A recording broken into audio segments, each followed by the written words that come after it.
आज हम स्टार्ट करने वाले हैं बीएससी सेकेंड ईयर के डिफरेंशियल इक्वेशन के लाप्लास ट्रांसफॉर्मेशन से, जहाँ पे हम लाप्लास ट्रांसफॉर्मेशन के सारे प्रीवियस ईयर क्वेश्चन पेपर का सॉल्यूशन देखने वाले हैं, जिसमें कि हम लोग अपना सारा टॉपिक वाइज क्वेश्चन सॉल्व करना स्टार्ट करेंगे। जिसमें फर्स्ट क्वेश्चन है, क्वेश्चन देखने से पहले हम इसका एक फॉर्मूला देख लेते हैं लाप्लास ट्रांसफॉर्मेशन का, जिसमें वैल्यू होती है L F T equals to F P equals to integration 0 to infinite e to the power minus P T F T D T. ये वैल्यू होती है जहाँ पे एफ टी क्या है, टी का कोई फलन है जिसका हमें लाप्लास ट्रांसफॉर्मेशन निकालना है, जिसके लिए फॉर्मूला हमें इस फॉर्म में रहेगा। इसमें हमें एफ टी की वैल्यू मिलेगी, जिसको हमें क्या करना है, यहाँ पे पुट करके सॉल्व करना है। एक क्वेश्चन आ चुका है, फलन F T equals to E to the power A T का लाप्लास रूपांतरण ज्ञात कीजिए। तो यहाँ पे हमें एफ टी की वैल्यू दी हुई है, अब इसी को हमें इस फॉर्मूले में पुट करके सॉल्व करना है। तो L E to the power A T, ये फंक्शन एफ टी की वैल्यू यहाँ पे रख देते हैं, equals to integration 0 to infinite E to the power minus P T, F T की वैल्यू फिर से पुट करेंगे E to the power A T D T, ये आ गया। अब दोनों का बेस सेम है, पावर ऐड हो जाएगा, तो integration 0 to infinite E to the power minus P T plus A T D T, ये आ गया। अब दोनों में से वैल्यू कॉमन निकाल लेंगे, तो इंटीग्रेशन 0 to इनफाइनाइट, यहाँ से क्या कॉमन निकल जाएगा, टी, तो E to the power minus common निकाल देते हैं, P minus A into T D T, ये आ गया कॉमन। अब इसका इंटीग्रेशन क्या होगा, E to the power minus P minus A T D T, तो E to the power X का तो X E to the power X ही होता है, इसलिए इसकी वैल्यू ऐसे ही मिलेगी। तो सबसे पहले हम क्या लिखेंगे, E to the power minus P minus A into T. अब पावर का जब हम इंटीग्रेशन करेंगे तो वैल्यू क्या मिल जाएगी, minus 1 upon P minus A, और टी क्या हो जाता है 1, इसलिए ये वैल्यू आ गई। अब इसकी लिमिट हम पुट कर देंगे 0 to इनफाइनाइट, 0 to इनफाइनाइट। अब अपर लिमिट पहले पुट करते हैं, तो minus E to the power minus P minus A और टी के जगह पे इनफाइनाइट, यहाँ पे हम कॉमन निकाल देते हैं इस पी माइनस ई को। अब माइनस करते हैं, तो ऑलरेडी यहाँ पे माइनस है, तो ये क्या वैल्यू क्या हो जाएगी, माइनस माइनस प्लस। अब E to the power minus P minus A into 0। अब किसी भी वैल्यू में हम इनफाइनाइट का मल्टीप्लाई करेंगे तो वैल्यू क्या हो जाएगी, इनफाइनाइट, और 0 का करेंगे तो वैल्यू यहाँ से भी क्या हो जाएगी, 0। तो इसे हम क्या लिख सकते हैं, 1 अपॉन पी माइनस ए, ये हो जाएगा minus E to the power minus infinite plus E to the power 0। अब E to the power minus infinite है, तो इसकी वैल्यू क्या हो जाएगी, पूरी 0, तो ये वैल्यू हो गई 0, और किसी की भी वैल्यू के पावर में 0 होता है, मतलब कि इसकी वैल्यू क्या हो जाएगी 1, तो इसकी वैल्यू 1 और ये हो गया 0। तो यहाँ पे क्या मिल गया हमें 1, तो इसका इससे मल्टीप्लाई कर देंगे, मतलब कि क्या मिल गया 1 अपॉन पी माइनस ए, ये है इसका आंसर। तो L E to the power A T equals to 1 upon P minus A. अब ऐसे ही कोई भी क्वेश्चन हमें दे एफ टी की वैल्यू, तो बस यहाँ पे पुट करके हमें उसे सॉल्व कर देना है। ये सारे फॉर्मूले जिसके हेल्प से हम लोग आगे डायरेक्ट हम लोग लाप्लास की वैल्यू पुट कर सकते हैं। तो जैसे कि जब एफ टी की वैल्यू 1 होगी, तो एल एफ टी क्या मिलेगा हमको, 1 अपॉन पी। जब T to the power N for N equals to 0 to N so on, तब इसका लाप्लास ट्रांसफॉर्मेशन क्या मिलेगा, N factorial divided by P to the power N plus 1। T to the power N के लिए एक और formula है, gamma N plus 1 divided by P to the power N plus 1। जब एफ टी की value E to the power A T, तब L F T क्या मिलेगा हमको, 1 अपॉन पी माइनस ए, जो कि हमने जस्ट अभी सॉल्व किया है। तो उसी फॉर्मूले की हेल्प से इन सब की वैल्यू हम लोग ये सब शो कर सकते हैं। लेकिन यहाँ पे हम लोग को जब बड़े क्वेश्चंस मिलेंगे तो हम इसका डायरेक्ट यूज करके क्या कर सकते हैं, वैल्यू पुट कर सकते हैं। अब A to the power T की वैल्यू होगी 1 upon P minus log A, sine A T की value A upon P square plus A square, cos A T equals to P upon P square plus A square, sine H A T equals to A upon P square minus A square और cos H A T की value होगी P upon P square minus A square. यदि ये सारे फॉर्मूले याद हो जाएंगे तो इजीली लैप्लास ट्रांसफॉर्मेशन के सारे क्वेश्चंस अपने आप बनने लग जाएंगे। तो ये हो गए इसके फॉर्मूले। अब स्टार्ट करते हैं हम इससे रिलेटेड क्वेश्चंस। अब नेक्स्ट क्वेश्चन है हमारा F T equals to E to the power A T minus one upon A. तो इसके लिए हमें क्या क्या करना है, लाप्लास रूपांतरण। तो इसमें क्या करेंगे हम, सबसे पहले L F T equals to L E to the power A T minus one upon E. दोनों साइड हमने क्या ले लिया, लाप्लास ट्रांसफॉर्मेशन। अब इसका हम फाइंड करेंगे लाप्लास ट्रांसफॉर्मेशन, तो वन अपॉन ए को बाहर निकाल देते हैं, तो वन अपॉन ए बाहर। अब इसमें क्या हो जाएगा, L E to the power A T minus L one, one upon A यहाँ भी ले लेते हैं, दोनों में से कॉमन, दोनों के साथ रहेगा मल्टीप्लाई। अब वन अपॉन ए, तो E to the power A T, अभी हमने फॉर्मूला देखा तो E to the power A T के लिए क्या होता है, one upon P minus A. तो इसकी वैल्यू क्या हो जाएगी, one upon P minus A, one upon P minus A minus one upon A. और एल वन, जब एफ टी की वैल्यू वन हो तो वन के लिए क्या मिलता है हमें, वन अपॉन पी। तो यहाँ पे वैल्यू आ जाएगी वन अपॉन पी। अब इन दोनों को सॉल्व कर सकते हैं, तो यहाँ से हम क्या करेंगे, वन अपॉन ए को दोनों में से कॉमन निकालेंगे, तो वन अपॉन ए बाहर, one upon P minus A minus one upon P. तो यहाँ पे हम क्या ले लेंगे, one upon P minus A और माइनस वन अपॉन पी है, तो दोनों में से एलसीएम ले लेते हैं। तो एलसीएम क्या आ जाएगा, पी इंटू पी माइनस ए, एलसीएम आ गया। अब ये इधर हो जाएगा पी माइनस, अब ऑलरेडी यहाँ पे माइनस है तो पी प्लस ए, पी पी कैंसिल, ऊपर क्या बच गया ए, तो ये क्या हो जाएगा, वन अपॉन ए अपॉन पी, पी माइनस ए भी कैंसिल, तो वैल्यू क्या आ गई, वन अपॉन पी और पी माइनस ए। ये हो गया इसका आंसर, जब वैल्यू क्या होगी एफ टी की E to the power A T minus one upon A के फॉर्म में। तो यहाँ पे हमने क्या किया, डायरेक्ट फॉर्मूला पुट करके सॉल्व किया है। अब नेक्स्ट क्वेश्चन है हमारा, ज्ञात कीजिए L two T square minus E to the power minus T. तो एल एफ टी के फॉर्म में होता है क्वेश्चन, तो एफ टी की वैल्यू यहाँ पे क्या दी हुई है, two T square minus E to the power minus T. तो इसको हम लिखेंगे L two T square minus E to the power minus T. अब दोनों में क्या लगा देंगे, लाप्लास ट्रांसफॉर्मेशन, तो two common, L T square minus L E to the power minus T, ये आ गया। अब टी स्क्वायर मतलब कि यहाँ पे हमें फॉर्मूला लग जाएगा T to the power N का। तो T to the power N के लिए फॉर्मूला क्या होता है, जब L T to the power N हो तो N factorial divided by P to the power N plus one, ये फॉर्मूला लगेगा। तो यहाँ पे एन के जगह पे टू है, तो टू इंटू ये हो जाएगा two factorial divided by two plus one मतलब कि three, minus E to the power minus T. तो E to the power minus T के लिए फॉर्मूला मतलब कि ई की पावर ए टी के लिए फॉर्मूला होता है one upon P minus A. तो वन अपॉन पी और यहाँ पे ए के जगह पे क्या है, माइनस वन, तो यहाँ पे वैल्यू क्या आ जाएगी, माइनस वन ए के जगह पे, तो माइनस वन प्लस वन, तो one upon P plus one, ये आ गया। अब यहाँ पे है टू फैक्टोरियल, इसको हम क्या लिख सकते हैं, two into two four upon P cube minus one upon P plus one, ये आ गई वैल्यू। अब इसमें हम ले लेंगे एलसीएम, तो एलसीएम लेने पे हमको क्या मिल जाएगा, P cube P plus one, ये वैल्यू आ गई। अब इधर हमको क्या मिलेगा, four into P plus one minus P cube. अब इसको सॉल्व कर लेंगे तो हमें वैल्यू मिल जाएगी four P plus four minus P cube divided by P cube into P plus one, ये है हमारा आंसर।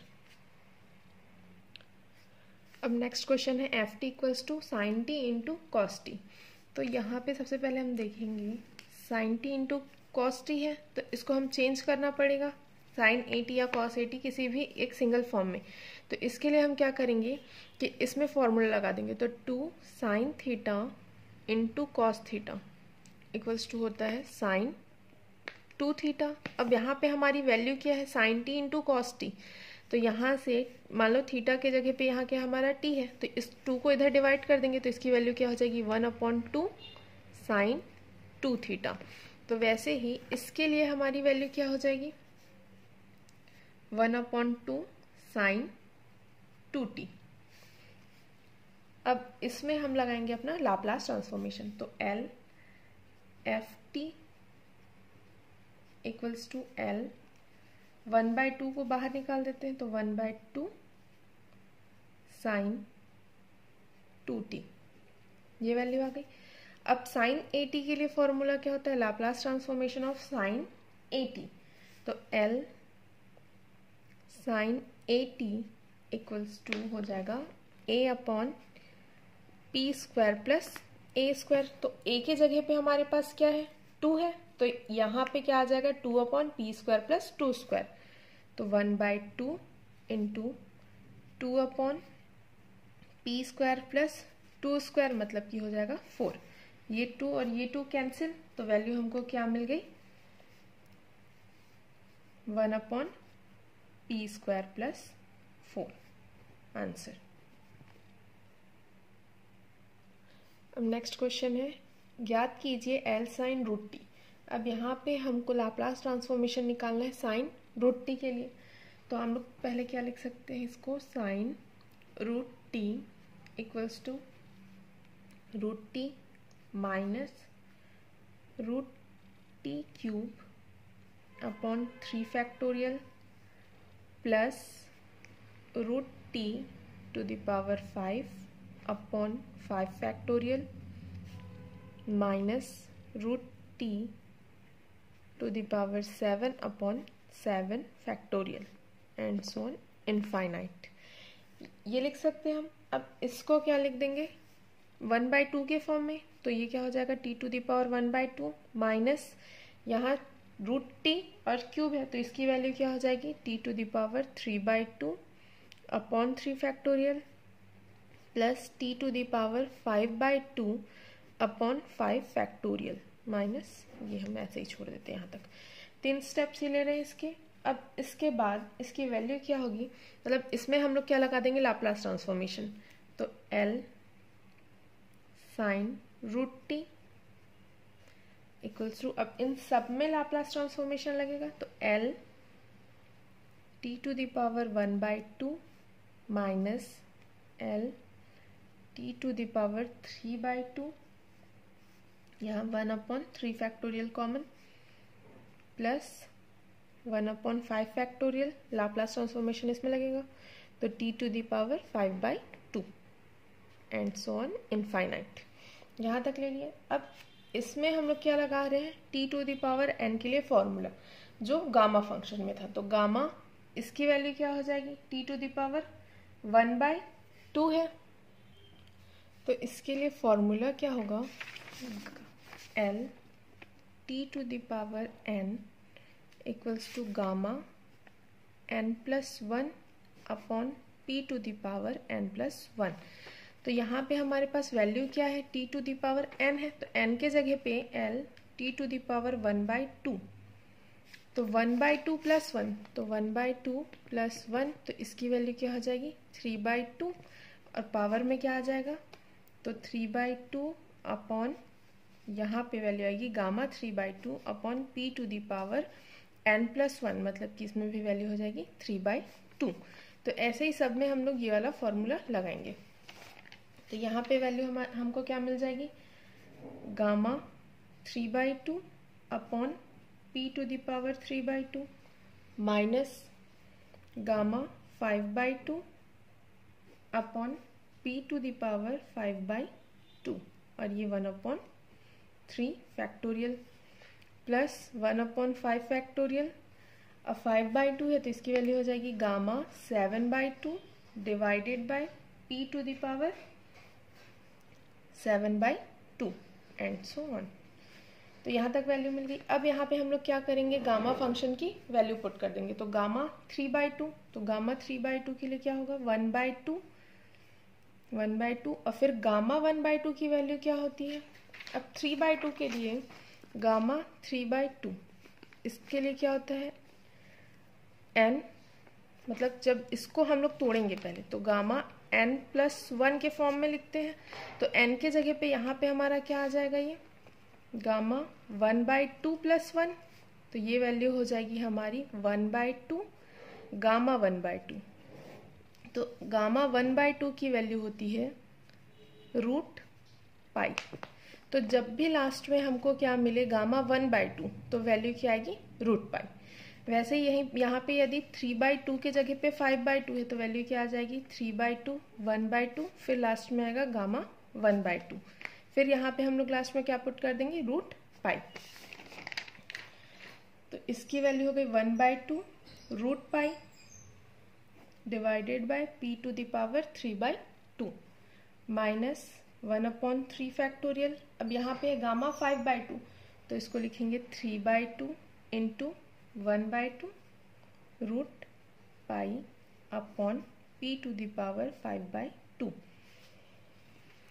Plus 1/5 factorial. अब यहाँ पे क्या है? 7/2, तो इसकी वैल्यू हो जाएगी 5/2 into 3/2 into 1/2 √π divided by p⁻7/2। अब नेक्स्ट स्टेप में क्या करेंगे? हम इस सारे फैक्टोरियल्स को ओपन कर लेंगे।